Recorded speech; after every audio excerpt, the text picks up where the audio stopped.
visit this event, thanks. And for those of you who participated the last time, thanks for coming back. We obviously didn't scare you away.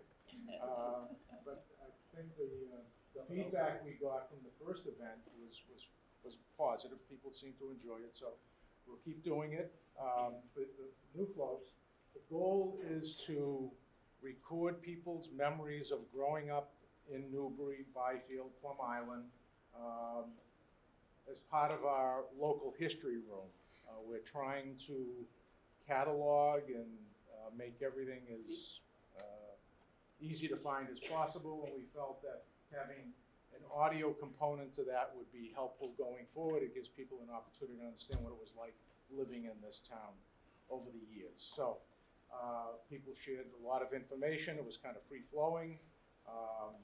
We found that at that time we didn't pick up a lot of the sound because a lot of people were talking, so we were going to use microphones today, and best laid plans of men, and microphones aren't working, so we're going to do like we did the last time. We're just going to talk, but if you can talk a little louder so that as she's videotaping, you can pick up the sound, and kind of, if we can talk one or two at a time instead of having multiple conversations going, that would be terrific.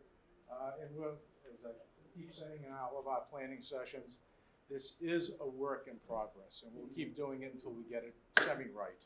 Okay, so again, okay, thank you, Terry. Thanks for coming. We'll get it started. I think last time Fred had suggested that we introduce ourselves to start the process. If you want to, just say how long you've lived in town, or anything you want to say when that opportunity comes. I'm Dick Passeri. I'm on the Board of Trustees at the library. I've lived in town 47 years, so I'm a newcomer. And Fred, I'll turn it over to you. Fred Thurlow, Old Towner, born and bred. Wilma Cunningham Buckley. Out of my 73 years, I've lived in town 64. Moved away. Dennis Casey, 71 years in town. Keith Thompson, 66 years. He lives in George Street. I live in Georgetown, Whitefield. That's close enough. You're so cool. I'm so Whitefield. Carolyn Thompson, Casey, he's my brother. I moved out of town, grew up here, moved out of town, and moved back about 12 years ago, bought my mother and father's house. I'm Nancy Harwood Burke. I was born here, moved away for 15, 16 years, and have been back since. I'm Dawn Cook, Mushkin. I actually moved out when I went to college, but I just live up the road in Boxford. So I've been back and forth a lot through the years. Sarah, we can't hear him. Oh, Just let you know. okay. Can you all speak up a little bit louder? And that was the purpose of the microphone, actually. The one that you tried to use. We're going to give it a shot.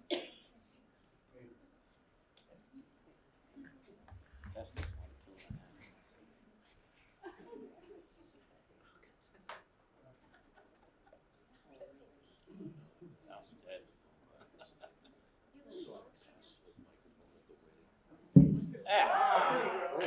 You push the button and you got The it. magic thing, you have to push the button to turn it on. It should be on, yeah. You gotta hold it a little closer to. I am Shelley Stair, Vialka. I moved to Byfield when I was 5 and left and when I went to college. But my sister still lives here, my brother still lives here, and my father still lives here. Excellent. I'm Alan Rogers. I can't say I've lived here all my life yet, because that hasn't happened. I've been here 66 years.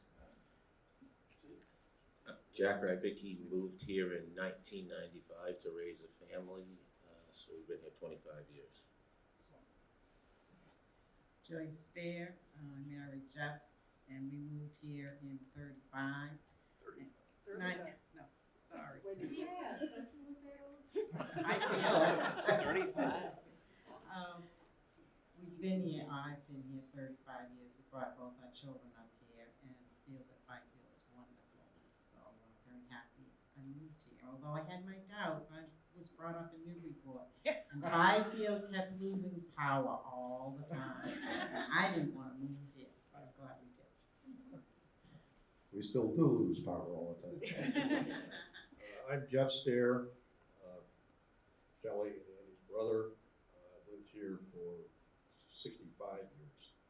And currently live here on Johnson Acres, actually behind the gas station. I'm Andy Stair, moved here when I was 2, left for college, came back about 4.5 years ago, living with my dad. Anita and Lee Leonard from Orchard Street. We moved here from Needham 30 years ago. And I've been at Plum Island. Just hold it a little closer. I've been a Plum Island resident, summer resident my whole life. My parents built a couple houses here back in the early 50s. And my son and his wife lived in my parents' house that we inherited a number of years ago in the center of Plum Island. So I've been there my whole life and actually lived in Byfield for 31 years.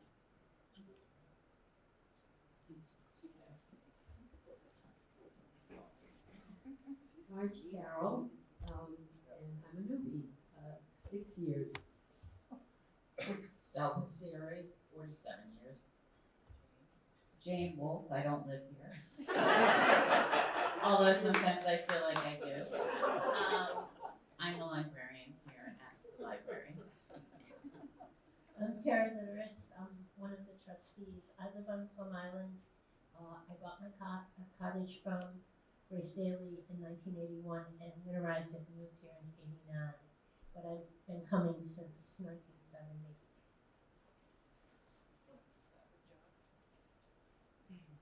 John Elwell. I don't live here. I live in Newburyport, unfortunately, but I grew up here. I was born on Central Street, lived at 114 Main Street, and until I was 22 or 23 years old.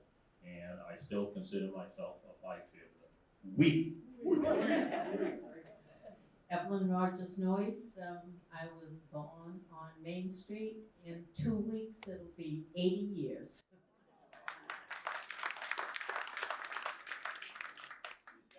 I'm Barbara McIntosh Alley.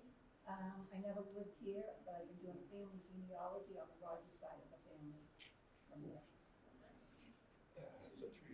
Cheryl McCarthy, I moved here 30 years ago, but when I started doing my genealogy, I actually found a great-grandparent that was born here.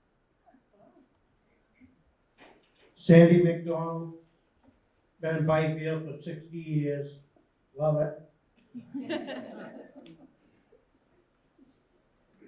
Huck Stearns, been here since '74, so I'm a newcomer also.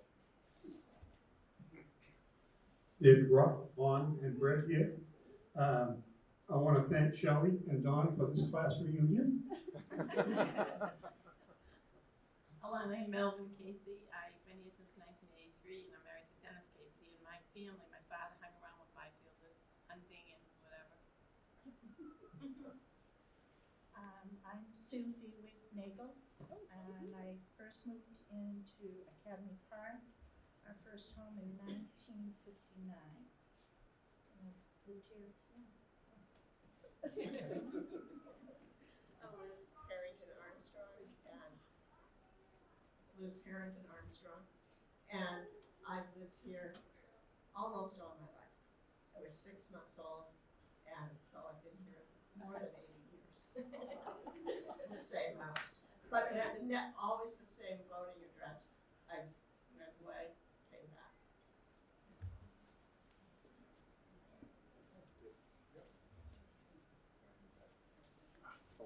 I'm from here too.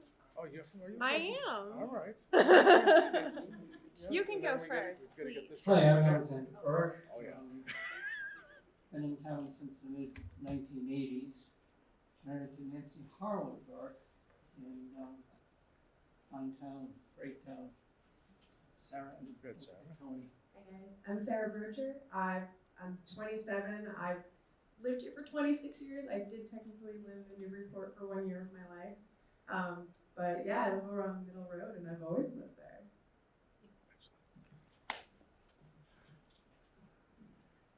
Matthews. I'm on Main Street, and I've been here for 21 years. From Newburyport originally. Excellent, thank you. And as we're talking. We are live on Facebook. Oh, all right, I guess we're live on Facebook. Wow, technology.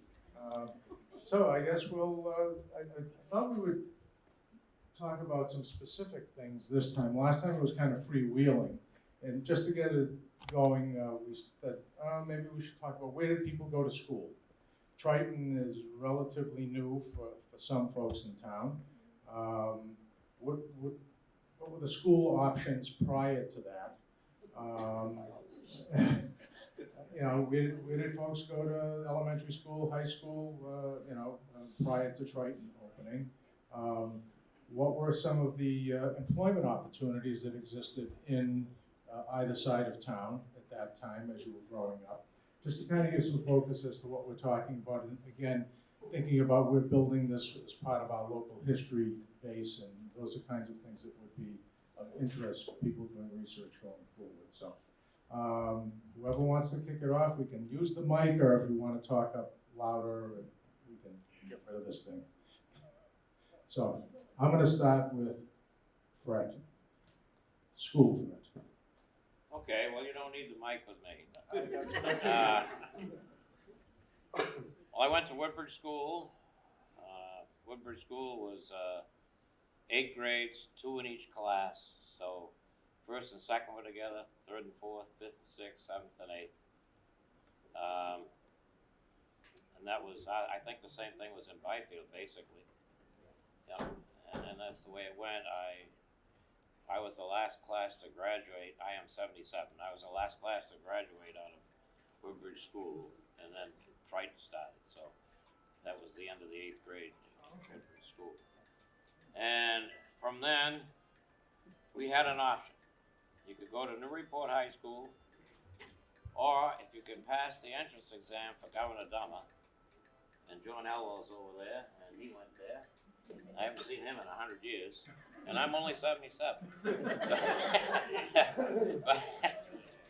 you could go to Governor Dummer for nothing, because that was the deal at that time. Newbury had no high school. Males only. Well, yeah, right. It was a males only school, right? Males only school. And so I went to Governor Dummer. You went to go. All my friends went to Newburyport High School, and I really kind of regretted it the rest of my life. I mean, I got a great education, don't get me wrong, but my real friends went elsewhere. Anyone else in schooling? Our particular first grade class went to the first grade in the fire station. Right. And the 6th grade at that time was in the town hall, the Byfield Town Hall, and the Byfield Fire Station I'm talking about. Right. And then they had the rest of the grades were jammed into the Byfield School while the Newbury Elementary School was being built. This is pre-Newbury Elementary being built. It was being built, so we actually were in the fire station. This is like in 1955. 55. Okay. 54, Wow. 54. Yeah. Yeah, because Newbury Elementary opened in the fall of '56. Right. Yes. Okay, so prior to that, the only options were Woodbridge and the Byfield School, the other school. Evelyn. It was the same, like Fred said, in Byfield, we had the He needs the mic.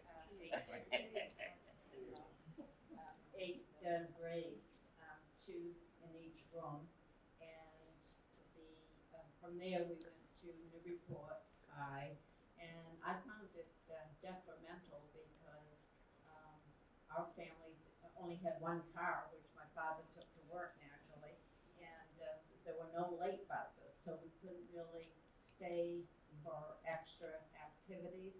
So that was the drawback I found going to Newburyport High.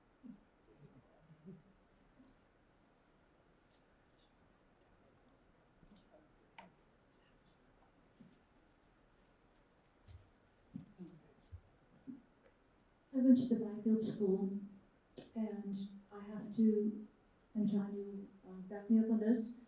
We had a principal, Marion Donahue Bryant, who was the most amazing woman in in the entire world. And she went over to the ground school when it was built. I think I was in 6th grade at that point.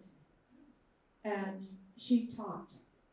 But she was an inspiration to so many of us that I can't let her not be recognized today. Mrs. Wing was our fifth, we had, what, 2 fifths, 2 sixths, 2 sevenths, and 2 eighths in the ground school. Mrs. Wing. Mrs. Wing was my 5th grade teacher. She lives in Alabama, and I'm friends with her on Facebook, and a lot of the kids from the Round School, what used to be called the Round School, are friends with her on Facebook.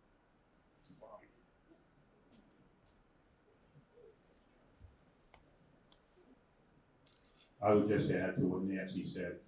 Mrs. Bryant or Miss Donahue to some of us was just unbelievable. She even organized a lot of the boys to play baseball after school. I used to see her from time to time in church, and she remembered everybody. She'd see me walking out, and she'd say, "John Elwell, I remember you." And when she passed away very quickly. We got a group together, and we were able to put a monument for her, or a memory for her, right down across from the school. And it's still there to this day. She was remarkable. And I'll just add to it, and I'll shut up. I wanted to go to high school in Newburyport. I wanted to become a true Clipper. And yeah, right, crimson and old gold.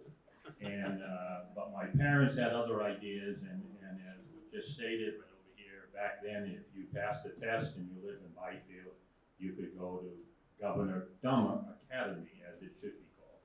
Right. And unfortunately, in some ways, that's where I went, but like was previously stated, I received a good education and moved on from there. But then, about a number of years later, 40 years later, I became the principal of Newbury High School for 2 years. So I did become a Clipper. Just like to add something about Marion Donahue. I had her as a teacher in 5th and 6th grade. She was a wonderful teacher. Then I was lucky enough to have her as a colleague when I taught at Newbury Elementary School, which was then the Round School. And I found it so hard on the first day to call her Marion. She came up to me and she said, "From now on, I am Marion." And so she was perfectly understanding of my dilemma.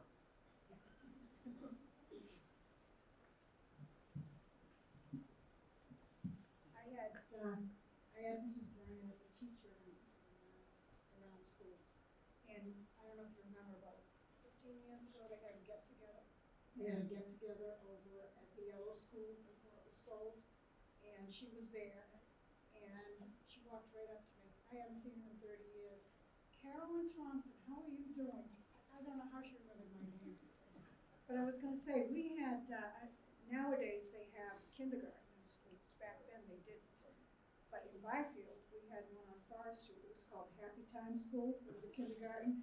It was right next door to me. It was Mrs. Houston, and I don't know if they had one in Newbury, but I don't know if anybody remembers kindergartens, private kindergartens. Yeah. I have to say that Governor Dummer, when I was growing up, was only for boys, not girls.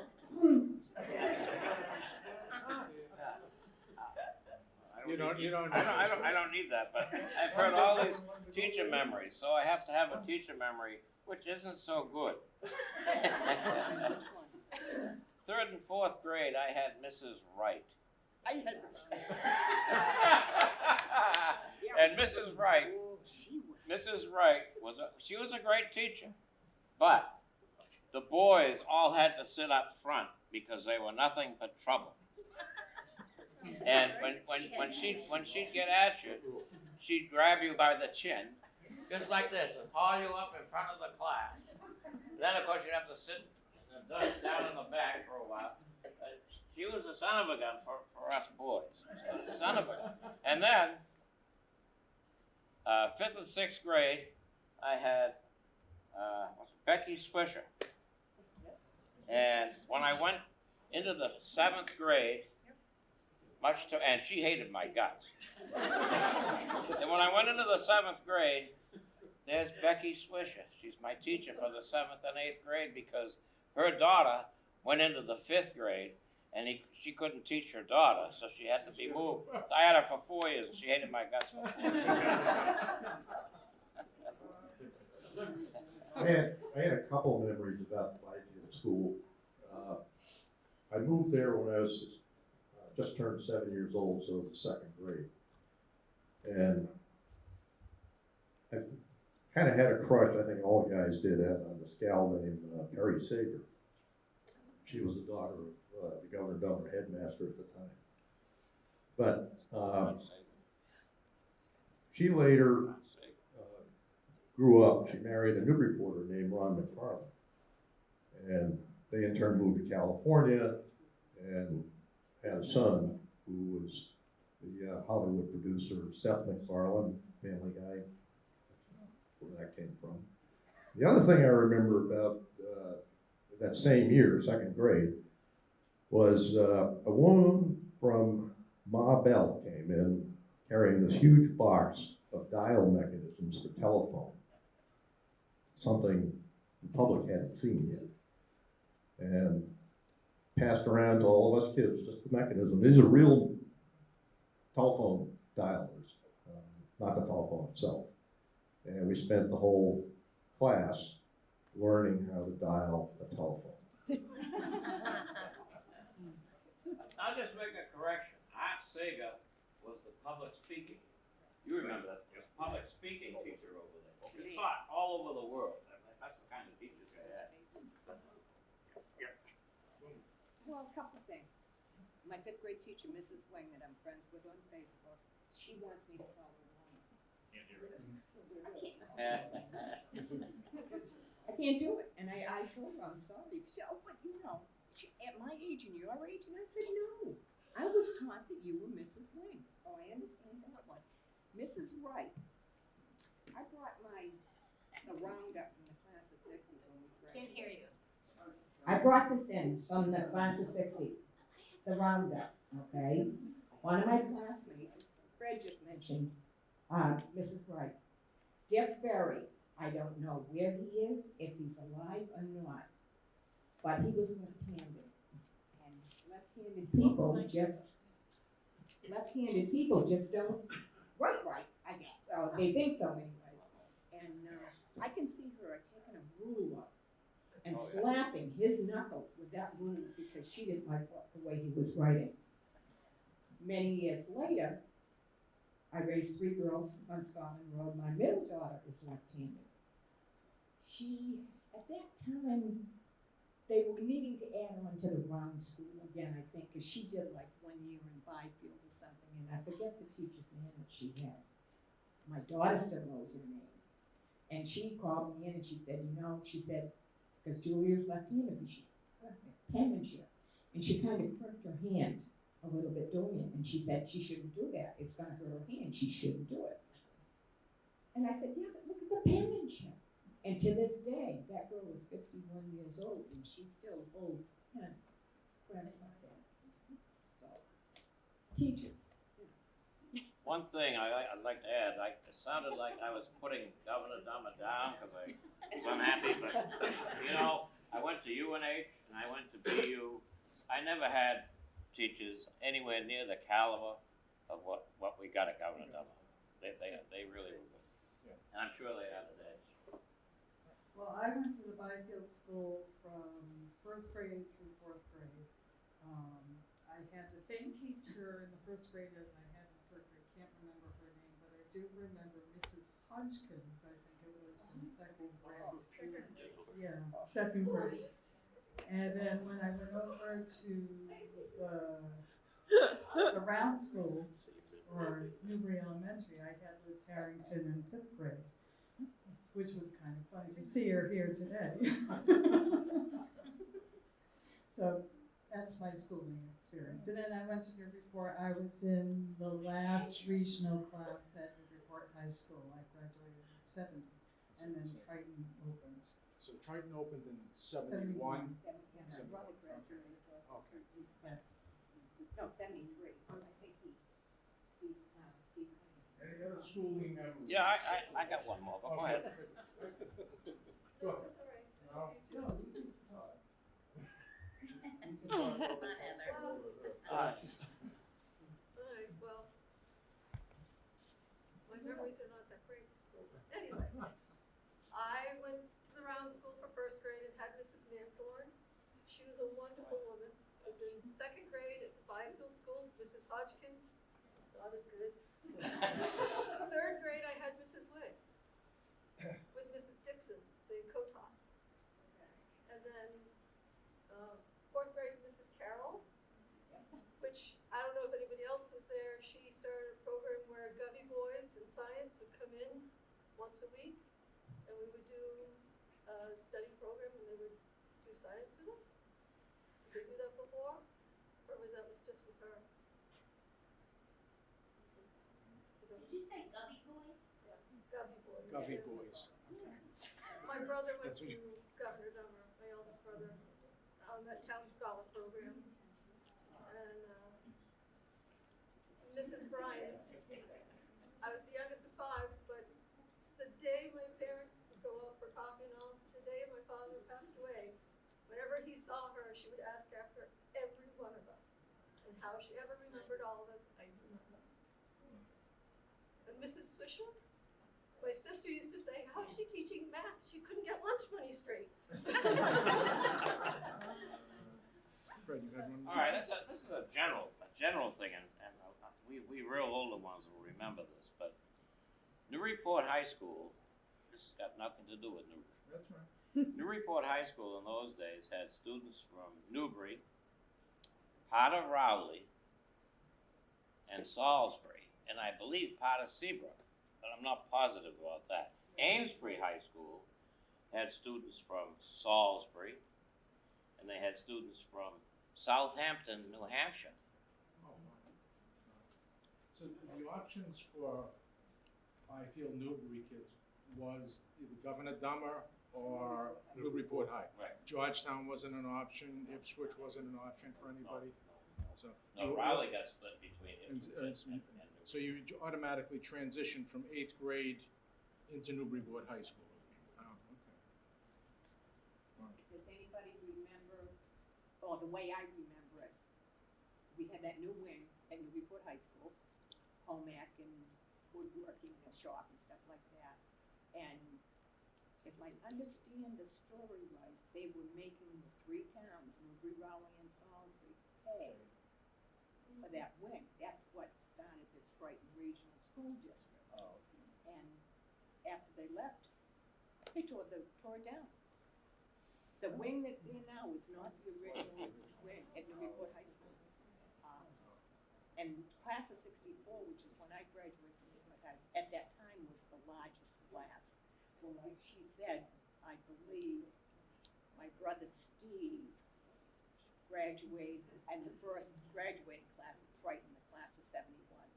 So between 64 and 71, Triton had been built and moved on. Oh, they did, you know. I don't know what it was like at the Woodbridge School, but at the Yellow School, you didn't go to the bathroom, you went to the basement. Yeah. It was the creepiest place you ever saw in your life.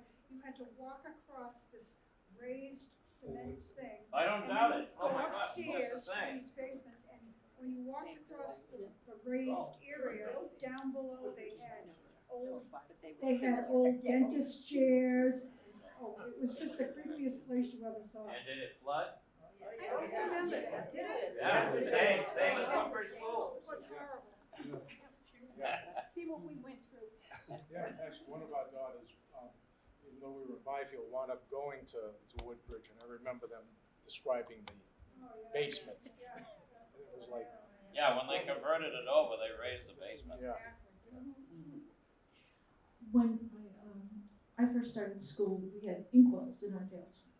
And we also had people like Bernie Mooney and Pudgy Rogers and Billy Brooks, who didn't particularly care for school, so they would drink the ink. And the teachers would get so upset, they'd send them home. Good work. Before Newburyport High School was built, or while it was being built, well, even before that, the students from Byfield went to Haverhill High School on the streetcar. Really? My mother did, yeah. Wow. Yeah. And I think that's amazing. From way back then, Yeah, and kids the fact that 13, 14 years old got on the streetcar and rode to Haverhill from And that's Byfield. the thing, that there were streetcars.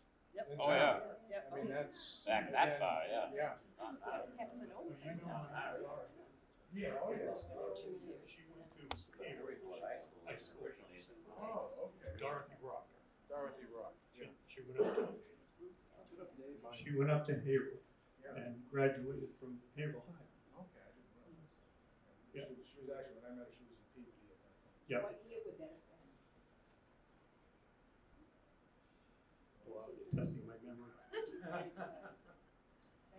It had to be in the late thirties. Yeah. My father told the story, Dick Cunningham, of when they built the high school. They used to go, it was on High Road, High Street rather, down by Green Street. I That's don't know right, if it's where that's the correct. convent was. or That's it, something. exactly, that's where it was. And they had to, the day that they went up there, which I believe was the spring of '37, they had to carry books and whatnot. All these kids, all 4 grades, all 4 grades walked up to the high school. And my father was the class of '38, which was the first class that had attended one full year. '37 was the first class. Yeah, my mother was 37. Yeah. She went 2 years to Haverhill, and then the Newburyport was finished, so she went to Newburyport, was the first So there graduate. must not have been room for Right, kids. it's not a bit right. Use the microphone, please. Just to add to the bathroom story, it was creepy. And the custodian, Mr. Spencer, I'm sure he was a lovely man, but when you're a young kid, and to me, it was like somebody from the Addams family, and he would be down there, and he never smiled, he never said anything. You just walked like this, and you just hoped and prayed that when you went to the bathroom, that he wasn't around.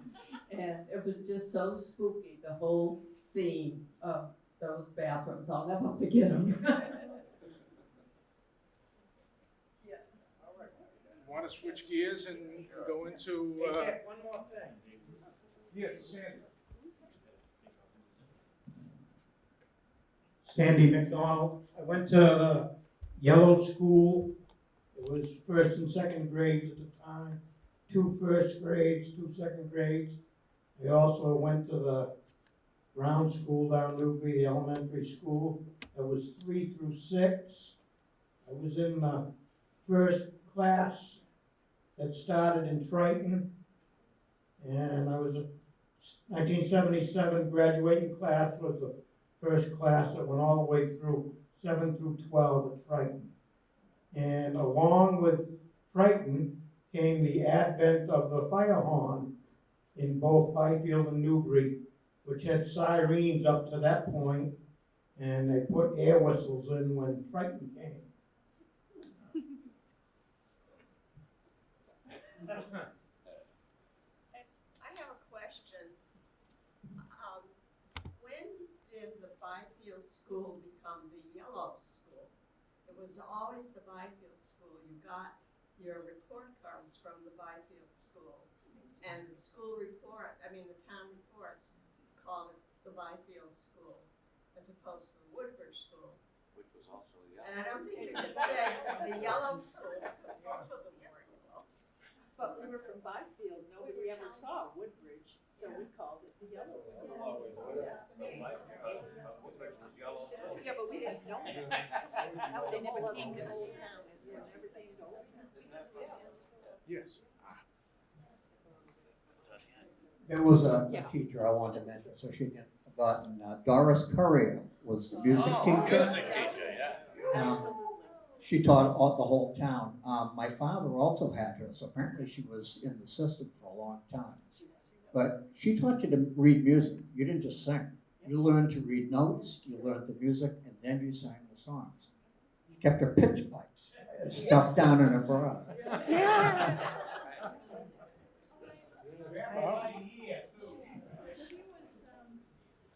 She was fantastic. We actually, in the round school, we put on the play, The Mikado.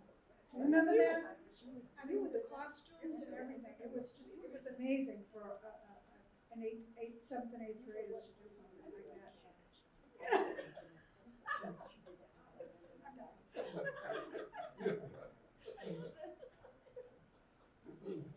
I never knew people talk so much with their hands.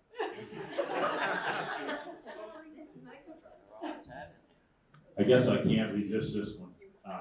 When I went to the Byfield School, I had a very good friend who was just a year behind me, Andy Harwood. And when Mrs. Currier would come, Andy would never sing. And she would actually pull the top of his hair, try to get him to sing. But he held on and he never sang.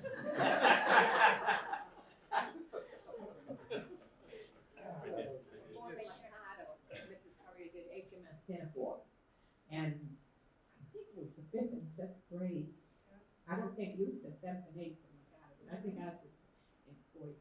And she taught, like he said, we read music. You know, I am a self-taught piano player. Well, my grandfather was a piano player, I guess, anyways, but I wouldn't be able to do that and just sit down and play anything that she had taught us. Sharp, flat, the whole. I have to say, my brother is 76 years old and he still doesn't sing. One of the other things that I was popping through my brain, listening to everybody, we had drills when I went to school, nuclear bomb drills, and we had to hide under a desk, which you think about it.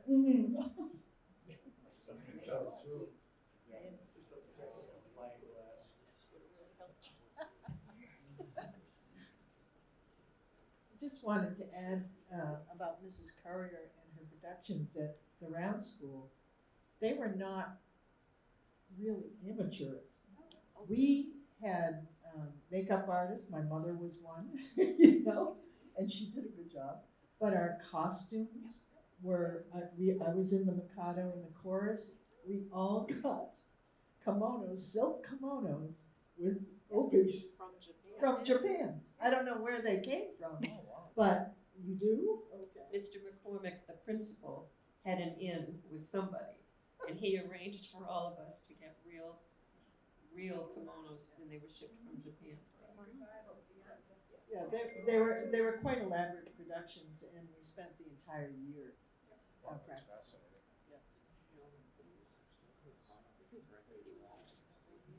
Just one more mention of a local teacher, Helen Bridges, who was very focused, and it wasn't the funniest classroom we ever get into, but you didn't know what was going on.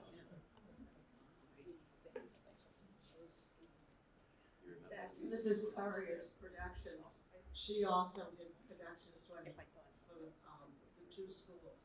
And when I was in the Byfield School as a student, we did every other year some big production at the town hall, and with, again, beautiful costumes. People spent a lot of time on the productions. They were very professional. Thank you all for those memories. Oh. It would break my heart if I didn't talk to her.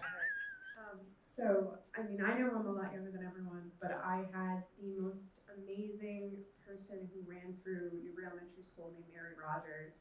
She had the Newbury Youth Program Center, and I saw her from kindergarten all the way up to 8th grade. And I learned how to pick any instrument out of a symphony orchestra by ear. I can still do it. Very proud of myself. I can name every state in alphabetical order because that's some she taught us. But she was the most incredible woman. And I also want to talk about Mrs. Fix. I did theater from 1st grade till 6th grade, and we did 2 to 3 plays a year, over 100 kids in each production. And my mom made costumes for everything, and there were all these elaborate puppets, and it was incredible. I did end up graduating from Newburyport High, so my bad. But it was already leaking 3 years after the renovation. Just want to say that. But Mary Rogers was the most incredible person, and may she rest in peace. Thank you. They still gave lickings out when I went to Yellow School. You had to wait for Mr. Joy to come from Newbury to give you a licking. I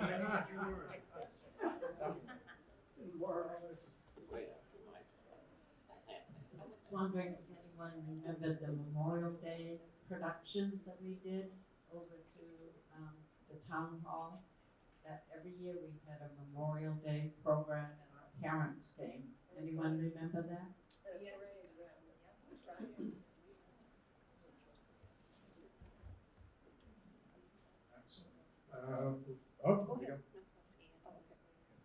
Does anybody remember the Costa branch that met in Byfield? Squash and pumpkin. Number 236. And my father they had a master and they had all these different things. And we put on plays. I want to say John Cameron Hallis helped us do a lot of it. And that's going Costa anyway. We'll switch gears from education to job opportunities that existed in town, if there were any, either side of town. What were the differences between the two? You know, what did people do? As you were growing up, where did you go to work as teenagers? And if you stuck around in the area, what did you do? I'm going to go right back. Highway in, if anybody remembers that, and Adderley Road. Those were the only two job opportunities that I knew of in Byfield was Adderley Road and the Highway in. Yeah, I worked at both places, not for long. Yes, Byfield back in the early 60s didn't have much in the way of employment, but both Don and I worked at Adlin Rood, which when we worked there, it was live-in.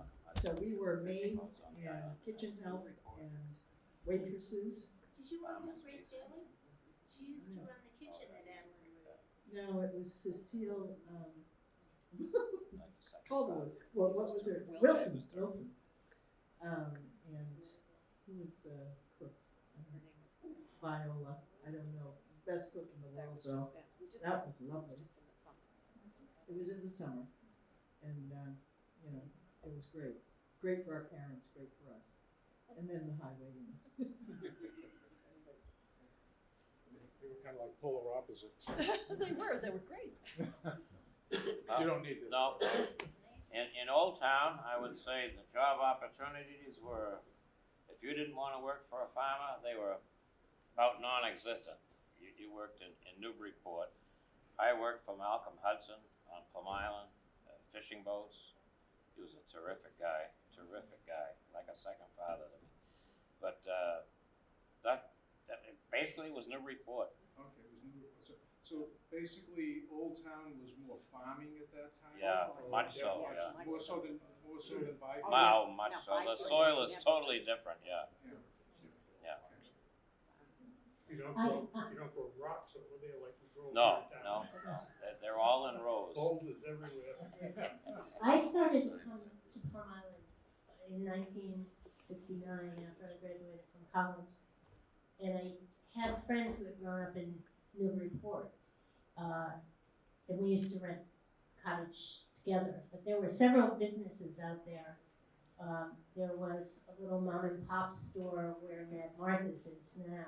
And it was run by a couple who used to work for Polaroid. And I remember them telling me, this is like around 1974, that they got in trouble at Polaroid because they used to sell pistachios.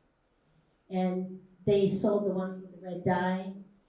And they were getting the red dye on all the papers at Polaroid.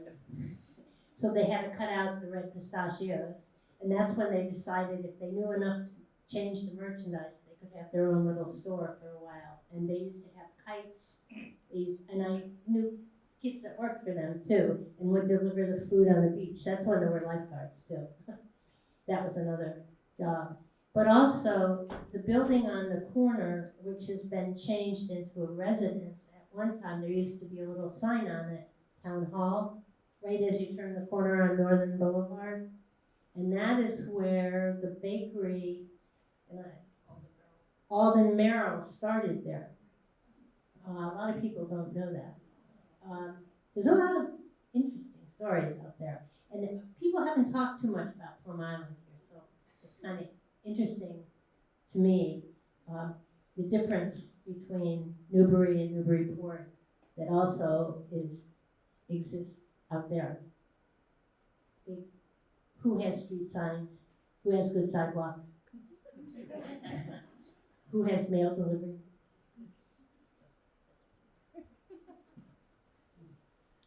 You're talking the corner of Northern Boulevard and Plum Island Boulevard? Yes. Where the old pavilion was before we were born. That's at that's it. The pavilion was where the parking lot is there, that, Right. yeah. Right there? You turn No, right across into the street Boulevard. from there. Oh, okay. During my teenage years, I first started working at Brown's Farm down on Route 1. Actually worked with a Byfielder, Wayne Brooks. And then from there, this is bringing back memories, worked at Adventureland. As a matter of fact, I was the Native American with the headdress or whatever, sitting on the rock, waving to everybody going down Route 95. And my cousin Nancy Elwell from West Newbury was in charge of the food or something there, so that was interesting. And then I got a job at Cherry Hill Nursery where quite a few Byfielders worked there. I know people like Snipe Rogers worked there, and actually Evelyn's brother, Bob, Tubby to me, we worked together there. He used to ride over with me and tell me to drive faster and faster, especially around the corner going into Cherry Hill. But I worked all through most of my high school years and college years at Cherry Hill. And now I have the farm over there and look across the reservoir and say, life goes full circle. I'm right back to hoeing again. I just wanted to say, before I was 16, there were a lot of jobs. One was picking strawberries at Elwell's. And we used to get 5 cents a box for picking the strawberries. And I remember one day, oh, uncle, okay. And so I took my boxes of strawberries up to him and to get paid. And he says, well, maybe I should have weighed you, he says, with all the strawberry juice on your face. He was a little bit to the right of Attila the Hun. Albert, yeah. At 10 cents a box when I picked strawberries. Later, yeah. You got a good day. Probably ate just as many.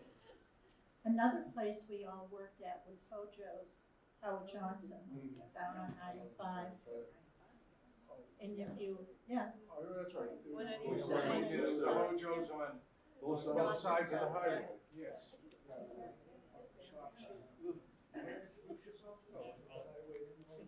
Everybody knows Road Inn. Hojo's was also at the highway in Where the there. highway, after they tore the Along with highway a in. Chinese restaurant. It was a Chinese restaurant after the highway in. When they widened the highway, they took the two Howard Johnson's out. and built a new one at the highway in. That's right. Yes, that's right. Yeah. Those are the job opportunities, huh? Nothing Wow. else. Wow. Unless you wanna go private. You can dig graves in the cemetery. I keep thinking of adult job opportunities. I remember what's now the Mini Mart, used to be owned by a woman named Mary Tate. And she had a soda fountain in there. That was right across the street from Searles gas station, the mobile station. And at, I believe I was 12, and I got a job there with a fellow named George Smith. And our job was basically to empty trash and clean things up. And we got every once in a while, we actually got to be a soda jerk, and work the counter where it was Coke. You could get it in a bottle, but if you went to a soda fountain like this, they actually made it, put the syrup in and pull the lever, and you got a blast of soda water in there. And it was that blast of soda water that I was playing around with my buddy George. And it's one of these things, you move the lever one way and the soda water just comes out of the faucet. You move it the other way, it comes out as a blast. Well, you hit the glass right, the blast would go clear across the store. And I was doing that when Mary came in and caught me, and I got fired. So limited job opportunities. By the way, the first, what everybody's referring to as the highway and started out as the Route 95 motor inn. Yeah, I think you relayed the story last time about Yes. the people that might have owned it. And Oh, yeah, they did. Boston's ninth can with Penny Lamb slang, that's right, yes. I worked it eventually when I was 16 years old, but then the following year I didn't go back there. I went to SS Presby's, which was on the corner of Pleasant Street and State Street. Is what's in there now? Presby's and Newbury's right next to And each then other. Newbury's went Went around around Presby's, right. so there were two doors, one on State Street and one on Pleasant Street. And I worked at the soda fountain, and every Friday night, families would come in with kids, and they had we had this string with balloons or something, and numbers inside it, and that's what you paid, whatever you picked, what you paid for the banana split. But that's about the only thing there was, SS Presby's or J.J. Newton's at the time, for teenagers. so, and again, some of these job opportunities were more summertime. And Yeah, mine was year round. Yeah, because I think Adlin Route, that closed down in the winter. The only thing in Byfield for teenage girls was babysitting. My older brother inherited his part-time job from the kid next door who graduated and went to college, and he shoveled coal into the furnace for the old lady who lived down the street. And he did it all through his high school years. No, Miss Bailey. Miss Bailey, he shoveled coal into the furnace every day to go over twice, and he would pick up. He would pick up, stuff for her at Dutchie's, and that was about it. And then, I can't think of the name of the place. What was the place at Plum Island for the handicapped kids in the summer? Yeah, he worked there for 2 summers. But that was about it as far as summer jobs go. But that's on the Ipswich Rowley line. They used to caddy at the golf courses. Yeah. Old Newbury golf course. I got kicked out of the soda fountain because I asked for a glass of soda water, and I had my own fizzies. And they said that was unacceptable, and I had to leave.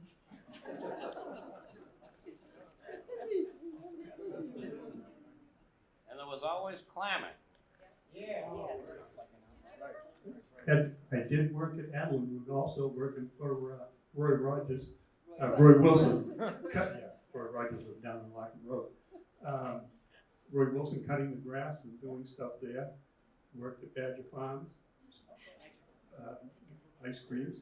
And I did work in Dutchie's store for a little while, but I got in a little trouble there because I couldn't get prices right. Cigarettes were 25 cents a pack, and filtered cigarettes were 27. And I would always forget the extra 2 cents if it didn't go over well. Does anybody remember Kay Brown? The librarian when the library was up over. Was that where Dutchie's was in Dundee? Yeah. And her brother, Dan Brown, my father worked for him for many years. That was on Orchard Street. I believe the horse farm is there now. Yeah, it's a horse farm now. And somebody else has some houses in there. The selectman, I think, lives in there. Damon Jesperson, but that was a dairy farm. And where Triton, no, is it Triton? Where Triton is now was the Whittier farm. Yeah, but it was owned by, Brook Farm, and my father worked there. That's the one bird. Yeah. Well, John Battis had a dairy farm on Orchard Street, where, I think it's where John Harris ended up, that house, and that place burned too. That's when my father went, a little fires there, but never any at Dan Brown's, and my father worked there until Dan sold out, so. Just history. Dan Brown also owned 146 Main Street. He lived down there at the end of his life. And Charlotte. Yep. Charlotte Brown. She was a teacher. You don't need it, Troy. I don't need that, but, go ahead. Go ahead. No, go ahead. No, just one person of note, I'm sitting next to her daughter, is the town reporter, Charlotte Cook. And Charlotte was amazing, and she knew everybody. She probably knew every one of you of any age. And would put, I remember, I came back from college because Dawn and I have been friends since, grammar school. And came back from college, and Charlotte wrote up a little article that actually went into the Newburyport News, a little item. Shelley Stair has been visiting from Amherst, Massachusetts, and is visiting her friend, Dawn Cook. And it was her mother. But Charlotte was amazing because she knew everybody and she got everybody together, which is a wonderful. About Adventureland, when they were first about to open, they came to my mother for publicity, which cracked me up at the time. But they gave her, because they wanted good publicity, they gave her a roll of free tickets like this. And we never paid a dime to go to Adventureland. Oh. You're talking about employment opportunities, but if you talk about businesses, there were businesses in Old Town. I mean, you had Dickie Noyce's Dairy. He owned the house that was taken down at the corner of just in Little's Lane. That you call those three-story house, that Federalist house that the people that built the other house had the audacity to take down. That was his house. His dairy was up. It was off of Parker Street, but it was physically behind the First Church. It was up in there. He had a dairy, and remember when all our milk was delivered by? I mean, it was all delivered. Yeah, and then we had Ernie Guilford, who ran a garbage business. He lived on Morgan Avenue, just beyond where the country store used to be, where the butchery is. And I've been through this with the selectmen, but across the street where they're now building the police station was his dump. And he filled that area over years and years and years and years. But he moved down to Plum Island, and he ran the package store on Plum Island after he was a garbage man. He ran that for years and years and years. It's not employment opportunities per se, because he didn't hire anybody else. But those are the types of businesses that existed at that time. Jim Lowe, I think he was a selectman. Oh, yeah. He had a Jenny station at the traffic circle. I think it was Jenny. Yeah, That's it was. a long time ago. But that was in the report. Yeah, and that's right there on So the. actually, really, opportunities were more a new report for good, yes. employment than they were in Newbury. Yeah. Oh, yeah. Noyce's ice cream stand. Yeah. Right. My grandfather, Alan Rogers, and Henry Short used to run the snuff mill on Larkin Road. They grind snuff there only in the spring when the water was high, so they could turn the mill. Now, I don't know when they stopped doing that. I don't think it ever ran in my lifetime. The same company. Same company, okay. Red Top Snuff. Oh, okay. That was all Red Top Snuff at that time. Yeah. Try to switch gears again. Yep. Anybody else has any ideas, things you want to talk about that you feel you want to share, Terry?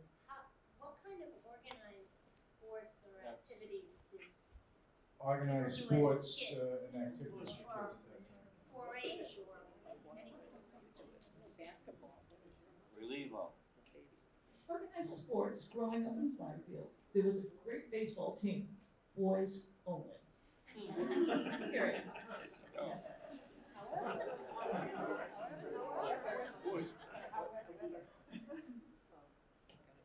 However, there were the live wires for the girls, that were run by, our mother and Teresa Searle. Yeah.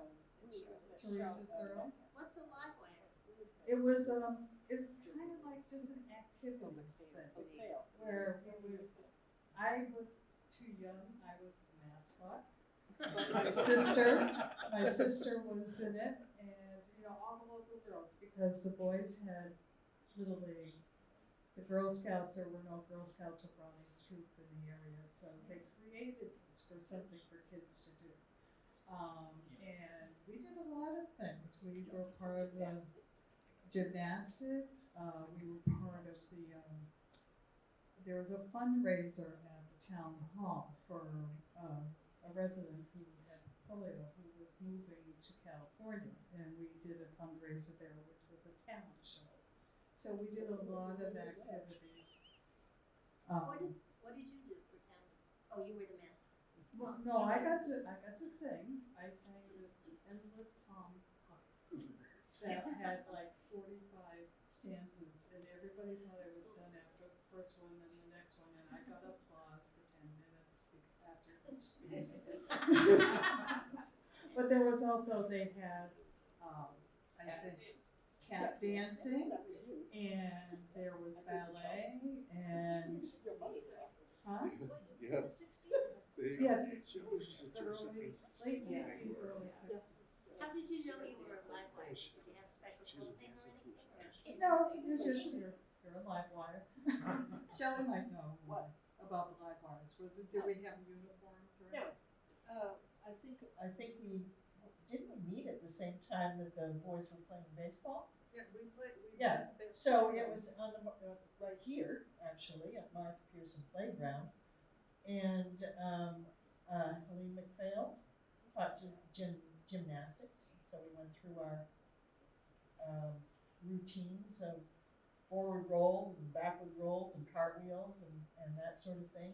We did races, speed races, and it was simply activity for girls at the same time that the boys were playing Little League, because the families would all be down here, and it's something for all of the rest of the kids to do. After Little League and stuff like that, there was Tom Joyce, who's had the pony farm down in South Byfield. He bought uniforms for everybody because the guys wanted, as we got older, we wanted to play ball even more. So he, I don't know if anyone remember, we were called the Shamrocks. And we were Byfield, and we used to play all the different towns around here. And he sponsored everything. We had the big Shamrock in the back with the numbers. Oh yeah, we thought it was nice uniform. That's good.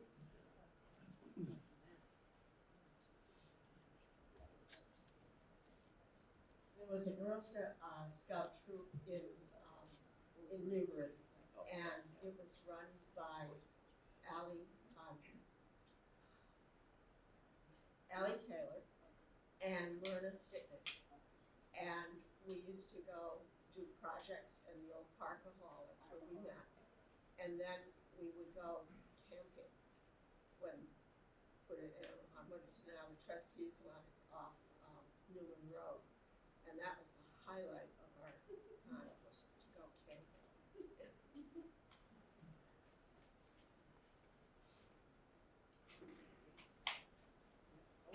Any other? You opening this up to Yeah, other things? absolutely, it's All right. wide open for it. Of the males that are here, you got something on that still? I'll just share too that at the Methodist church that was over here on Sunday nights, there was a youth group that would meet there from time to time. And that was pretty active, I think. And I remember distinctly that my grandmother, who lived on Central Street, Granby Rock, we were brought up Catholics. And she didn't think I should be going to a Protestant youth group.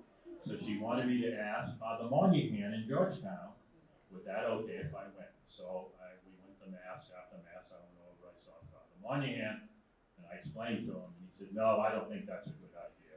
He said, we have a CYO up here, and, you know, intermarriage and all that kind of stuff.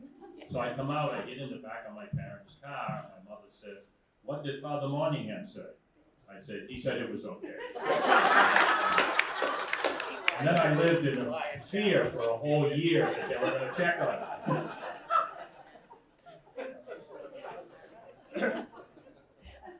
We want to open this up to other subjects. Absolutely, it's wide open. And this time of the year, we got a lot of older males here, so I'm going to ask, how many people remember going smelt fishing?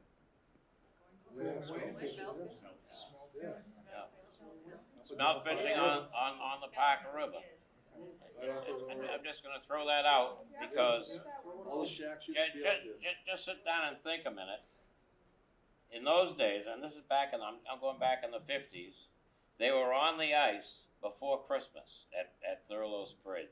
And they smelt fished pretty much up right until they would close the season in March. And we used to do well. Today, there's very few smelts, supposedly. You know, and well, pardon me? Oh, right. Why? Yeah. Oh, yeah. There's very little ice.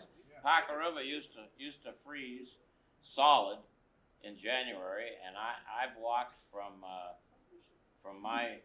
place, which is now right where the country club is. I've walked from there down to Broad Sound on the ice, and we had a guy one time walk from there. He walked all the way down to Grape Island and back. And today, couldn't do it. So I'm not politicking here, but believe in climate change because things were so much different in those days. I smelt fish at Thurlow's Bridge, and on the other side of Martin Burns Bridge. The Eddy and the South Shore, right.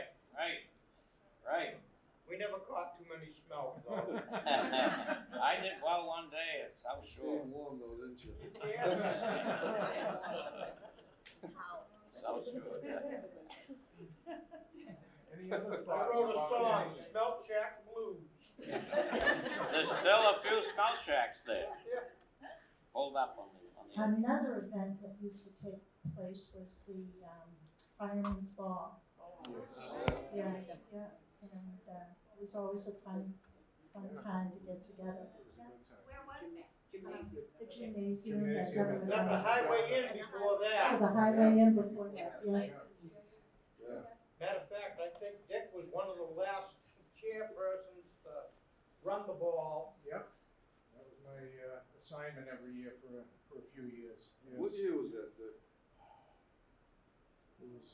I was involved in the late 80s, early 90s. Yeah, because They haven't done it. Oh, They yeah. ran for 40 something years. Stopped, I think, in We never did it after the new facility was built. It was always in the old gym at No, we did.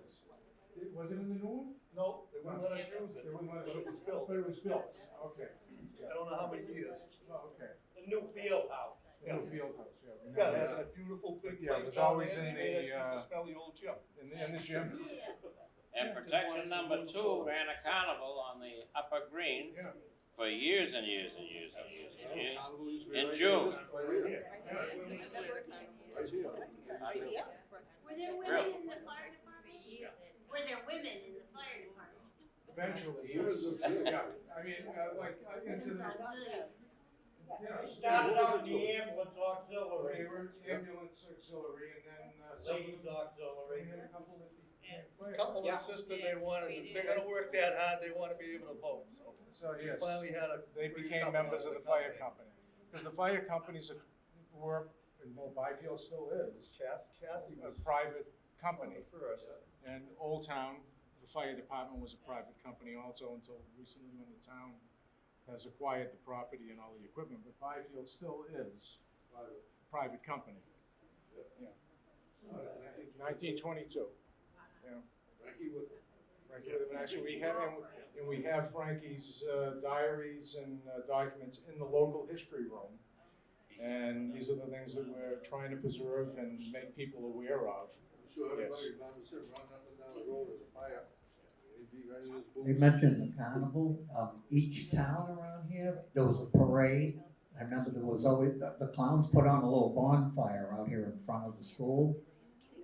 Followed up with the carnival here, which lasted, I think, a couple of days. And the firemen used to compete here. They used to blast a big ball back and forth with a hoses. Yeah, right. And then it would move to Georgetown and to Raleigh. And all these towns did this. This went on for a long time. Lyman's mustard. Yeah, well, they have mustard too, yeah, oh, no. They still do mustard. Yeah. Still do mustard. We used to have parades in town. Any other thoughts? No, it could be one cow. One thought that I have is coffee and pastries over there that somebody should eat. And again, they are provided by the Friends of the Newbury Library, so thanks to them. Are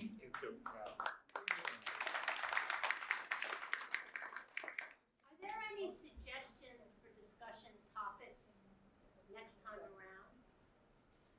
Yeah, this is, I said earlier, this is definitely a work in progress, and we're wide open to suggestions and ideas on how to do this.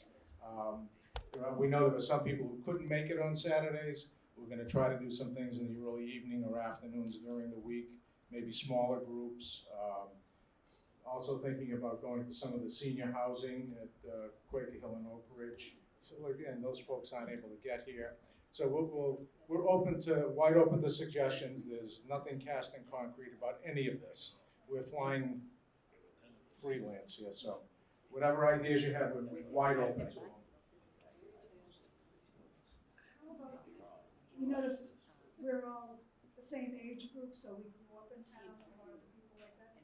How about people whose parents and grandparents grew up in town? Yeah. If they have information that they could pass on to us that their parents told them, that would be good. Yeah. I'd like to hear about that. We're open to anybody that wants to participate. You know, age groups, obviously, the older the better. Carolyn didn't mention it, but she brought up earlier, bring in your pictures. Yeah, We put a few out here, and over at the Museum of Old Newbury, put out the Newbury picture book, but there are things, personal, family, photos, the town photos, whatever you've got, bring them in, love to share them around, love to scan them and put them in a permanent database. Right. Yeah. Put a map up on the thing, and people could probably. Actually, we have visitors maps. One of the things that was supposed to be up here today was the map. It's actually, it's in that computer. As is the sound for this video also. It does have sound to it. What year did that Adventureland open? 57.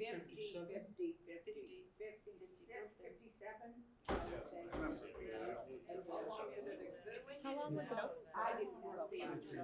That's it? Oh. Yeah. There were two. What it was only open for like 2 or 3 years? Or was it longer? Oh, and Adventureland originally was open. Wayne worked there. Jimmy Gagnon. Jimmy Gagnon worked there. I think you mentioned working there. How many years was it? What? Like 10. 10? Oh, 10. Yeah, but it had at least 2 owners. Oh, okay. I worked for the second owner, the Casano family. I'd never heard of it until I came to this, so Oh, really? it's kind of wild. It was interesting. It mentioned this at some folks. I grew up in Revere, and we used to come to Adventureland. Yeah, that was really an excursion. So, I saw there's one thing up there that says it was on Route 1, Newburyport. I've got a blockbuster here for everybody. I want to come up so everybody can see this. you want me to hold it?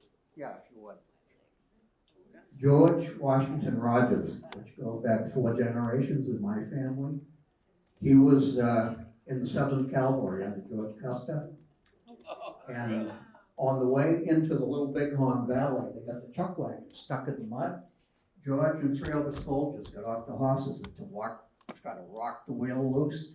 Rolled over George's ankle and broke his ankle, and they had to leave him behind. He was the sole survivor of the Southern California. He should have died in June of 1876 when he was 28. He died in Byfield when he was 81 in 1929. Isn't that something? Yeah. And this is his service revolver that he carried. Wow. And I never knew this till I was an adult. My father spit this out. I said, "Where is he buried?" He went, "Over there." I said, "What do you mean, over there?" So I went over to South Byfield and I searched and I found his grave, and right on his grave it says he's one of Custer's men.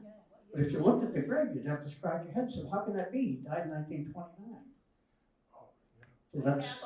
You take that to the road show. Take a picture Oh of yeah, that grave. and then he tells me he's got that. I said, "You're gonna be kidding me, you've got his revolver?" So I said, "This shouldn't be stuffed in a closet. I mean, this is too much of an incredible story." Yeah. So I made a display case for put it together, and on the back of this, I wrote all the details of it, so that this wouldn't be forgotten.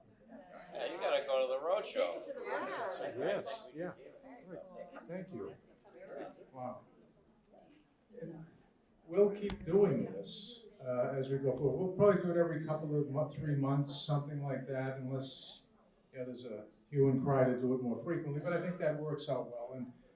And again, any suggestions you have, we're more than willing to entertain them. Our goal is to gather as much information as we possibly can.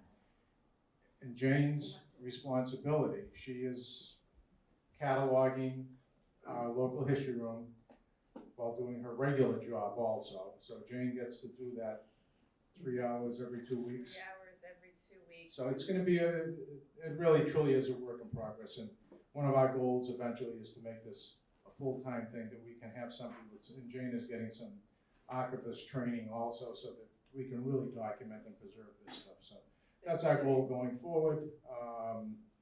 Thank you so much for participating. And again, there is coffee. That meets for an hour and a half in the history room, and anybody's welcome to go to that.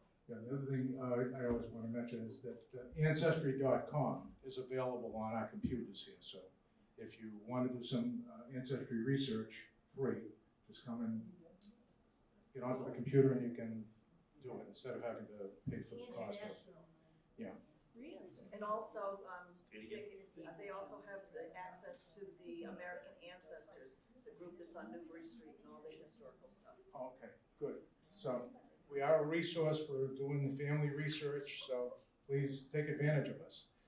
And again, thanks so much for coming on a Saturday morning. It's great. Thank you.